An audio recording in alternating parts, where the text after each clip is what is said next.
అభినయ్ దర్శన్ అనే అతను పాస్టర్ పేరుతోటి తన మీద తానే ఫేక్ దాడి చేసుకున్నాడు, దొంగ దాడి చేసుకొని దాన్ని చిత్రీకరించి ఏదో సోషల్ మీడియాలో హడావుడి చేశాడు అని చెప్పి పోలీసులు కనుక్కున్నారు. అతని మీద కేసు పెట్టారు, అదుపులోకి తీసుకున్నారు. ఈ అభినయ్ దర్శన్ అనే అతను పేరు కోసమో, సింపతి కోసమో, డబ్బు కోసమో ఈ విధంగా ఒక ఫేక్ దాడిని స్టేజ్ చేసి తద్వారా లబ్ధి పొందుదాం అనుకుంటే అది కొంతవరకు పర్వాలేదు.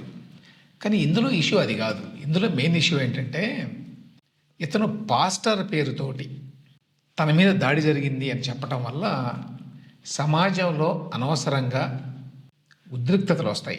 నేనైతే పర్టికులర్ పలానా పార్టీ అని పలానా నాయకుడు నేను పేరు చెప్పను. నాకు ఒకవేళ నా మనసులోనే నేను చెప్పను, అది నాకు సరికాదు. కాబట్టి ఇతను ఆబ్వియస్లీ ఎవరో మోసగాడు, కడపకు చెందిన వ్యక్తి. ఈ మధ్యకాలంలో అనకాపల్లి, అల్లూరు సీతారామరాజు జిల్లా ఇట్లా ఆ ప్రాంతంలో తిరుగుతున్నాడట. ఈ దాడి కూడా అల్లూరు సీతారామరాజు జిల్లా జీకే వీధి మండల పరిధిలో జరిగింది, హత్యాయత్నం జరిగింది అని చెప్పి చెప్పుకున్నాడు. తర్వాత పోలీసులు కనుక్కున్నది ఏంటి, ఇతనే ఆ చుట్టుపక్కల ఉన్న గ్రామాల్లో ఉన్న వాళ్ళని కొంతమందికి డబ్బులు ఇచ్చి తన మీద అటాక్ చేసినట్టుగా చేయించుకొని దాన్ని వీడియో తీసి ఆ వీడియోని పెట్టాడు అని. ఇతనికి చాలా అవతారాలు ఉన్నాయి.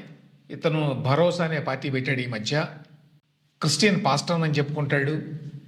పగడాల ప్రవీణ్ మృతి గురించి చాలా మాట్లాడతాడు. దీంతోపాటు అతని మీద 2 కేసులు కూడా ఉన్నాయి గతంలో. ఒకటేమో కడపలో, ఇంకొకటేమో విజయనగరంలో. 3 పెళ్ళిళ్ళు చేసుకున్నాడు. ఇట్లాంటి చాలా ఇష్యూస్ ఉన్నాయి. సరే, ఇవన్నీ ఏంటంటే ఎవరో మోసగాడు ఒక మోసపూరితమైన పని చేశాడు అని అనుకుని వదిలేయచ్చు. కానీ ఎప్పుడైతే పాస్టర్ పేరుతోటి ఇవన్నీ చేశాడో, అతని మీద దాడిని క్రిస్టియన్ పాస్టర్ల మీద జరిగిన దాడిగా చిత్రీకరించాడో అది ప్రమాదకరం. దానివల్ల అనవసరంగా సమాజంలో వేర్వేరు మతాల మధ్య టెన్షన్ ఏర్పడుతుంది.